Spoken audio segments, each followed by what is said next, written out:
I like the Erock. I love Erock. All roads lead to Hollywood's biggest night, Oscar night, on the red carpet. We are here. And before the statues go out, So much fun and it's so good. the stars have to get past us. Eric Nagel, the movie, coming to theaters because he's got the idea. He's got his bill from Bill and Ted.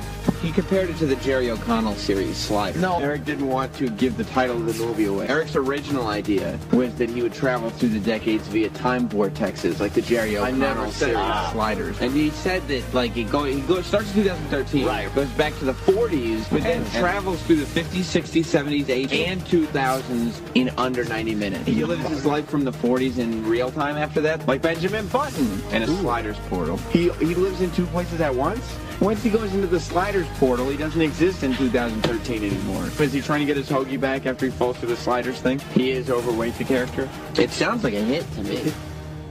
Sliders. I like the Erock. I love Erock. This January, one man, one confusing leap backwards in time. Yeah, I didn't really explain that. To teach a generation absolutely nothing. There's no, like, sci-fi element to it where for the time travel thing. It's just something happens. The breakthrough story told in glorious cinematic quality. I haven't given the name, but I have sort of the look. But the movie does jump to different parts in his life. From the mind of first-time writer Eric Nagel. It starts in present time, quickly goes back It's about time into the end of the 40s. you saw. As time goes on, he changes things in history and makes it his own. The greatest time-traveling adventure That's true. written for the big screen. I have a whole bunch of notes and everything else. I just want to put it all together. I'd pitch it once it was done. I don't want to give a lot of this out. I'm Not Telling, the Erock movie.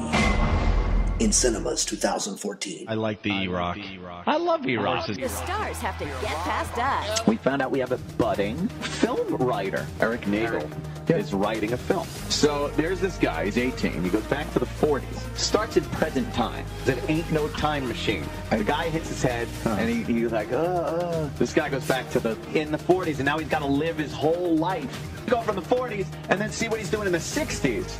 Does he go through the Stargate? So in the 50s, says something about yeah, it's beautiful, man.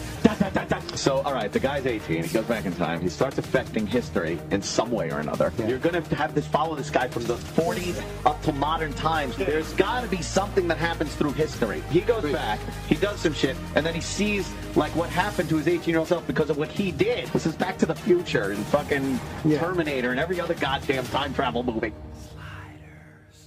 I like the Erock. I love Erock. Eric didn't want to give the title of the movie away. Right. Due to copyright concerns. The 90-minute time travel movie. The not-so-typical adventures of the typical man. I left my hoagie in San Francisco. Sisterhood of the really big traveling fan. Eternal Sunshine of the Spotless Plate. The Misadventures of the Mysterious Fat Kid. Lord of the Onion Ring. The Asshole Through Time. An asshole's tale of time travel?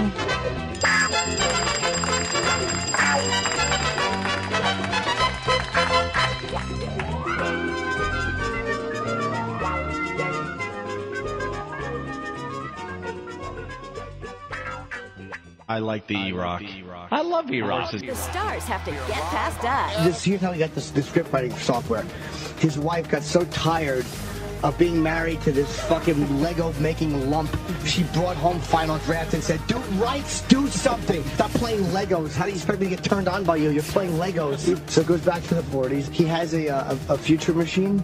He got the rest of his life going through time, knowing what he knows about the future. I think he's on a boat or something, but all of a sudden he comes out and the lake is the same, but he can't find his car on the lake down. He gets caught in a storm and he goes down. And then there's a little creature named Chaka. Something's gonna happen that this guy has to stop. Something's gonna happen in present time. Like, I'll bet it's something really topical, like nuclear weapons are flying. If you go back in time and become a not shitty radio guy, he probably has a job at the radio and he plays something he shouldn't play. The fat kid who finally makes a difference. I like the Erock. I love Erock. Welcome to Thus Then Writer's Corner, hosted by James Lipton. Tonight's guest is Eric Nagel, a budding screenwriter whose script for I'm Not Telling, the Erock movie, is fast becoming the most talked about script in Hollywood. My name is James Lipton, and if you've ever seen my show on Bravo, Inside the Actor's Studio, you know that we deal with the craft of acting. I have other characters written, not full detail, but just little descriptions on certain people, but I haven't picked her. Looking to sell it. You've been criticized by some for not coming across as authentic to your public. Maybe we can sort of work on that today. What he does throughout that period and coming to a realization when he makes it back to the time when he knew he went back to begin with. It isn't working. This really needs a sliders portal. It's inert. It just doesn't come across as genuine. Worst of all, it's mirthless, which is to say that while you expect us to be amused, no, you're not the least bit amused yourself. Doesn't meet himself, but he finds out what happens to himself. There's no pleasure there. You throw... Relax. You've got the job. I don't have a timeline on this yet. I would propose to you that you relax. Not so easily done. Once I have something done, I think I can do something. But it's something you have to work on, I think. One or two new things that happen. What you appear to be having the most trouble with is this portrait of yourself as a common man. He doesn't interfere with shit that are... Sir, I don't think you are a common man. It might... You could, I guess, view him sort of as of an anti-hero because it's all about himself. He was comfortable in his own skin, and he was comfortable doing what he did. Because he only wants to help himself. Stick with the typecasting. Jim is he runs a radio station.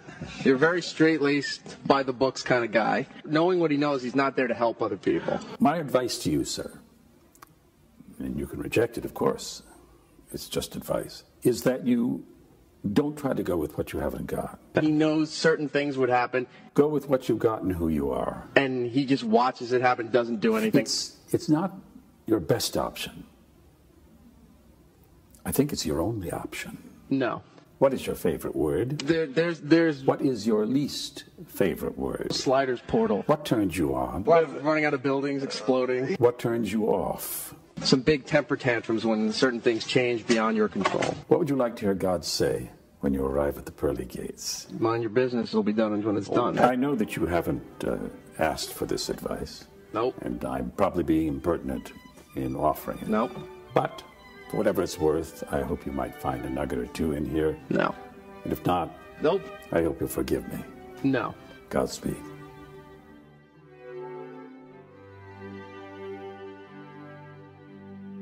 There's no sliders portal.